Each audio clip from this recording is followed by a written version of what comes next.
Walid, félicitations évidemment pour votre parcours et pour votre folle ascension. Si vous jetez un œil dans le rétro, est-ce qu'il y a un moment en particulier que vous retenez?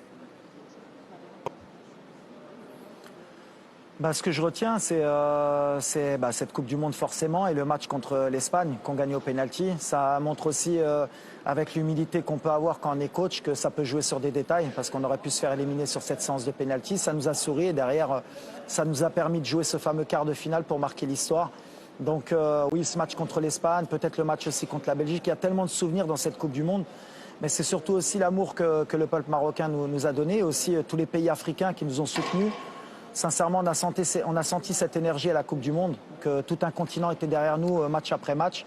Et ça, je pense que ça va rester gravé dans nos mémoires.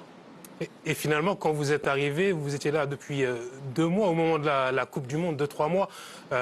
Vous aviez fait un diagnostic par rapport à cette équipe qui avait du talent, on le savait tous, mais qui n'arrivait pas à le concrétiser.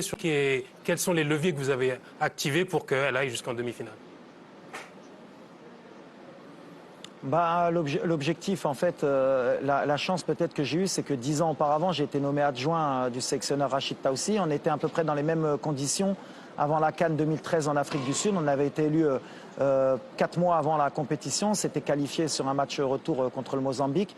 Et on était à 2 doigts de passer les poules et de cette mini-expérience en sélection, plus mon passé de joueur, bien sûr.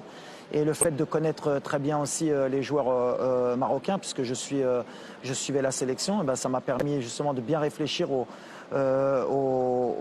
manque de l'équipe et à ce qu'il fallait fournir. Et puis bon, quand on est dans l'urgence comme la nôtre, le premier objectif, c'est de créer un commando, que tout le monde adhère. Et après, comme vous l'avez dit, on a des joueurs de talent et tout est possible. Mais c'était surtout un peu de les désinhiber par rapport au complexe que peut avoir le pays africain quand il arrive en Coupe du Monde. Le message, il était simple, il peut paraître simple, mais c'était de dire vous jouez tous dans des clubs européens, vous les rencontrez tous les week-ends, donc pourquoi avoir à chaque fois ce complexe? Allons-y pour marquer l'histoire, et les joueurs y ont cru, et c'est à leur honneur surtout, parce que nous les coachs, bien sûr qu'on a le discours, bien sûr qu'on met en place des choses, mais s'ils n'adhèrent pas, on n'est pas capable de faire ce genre d'exploit.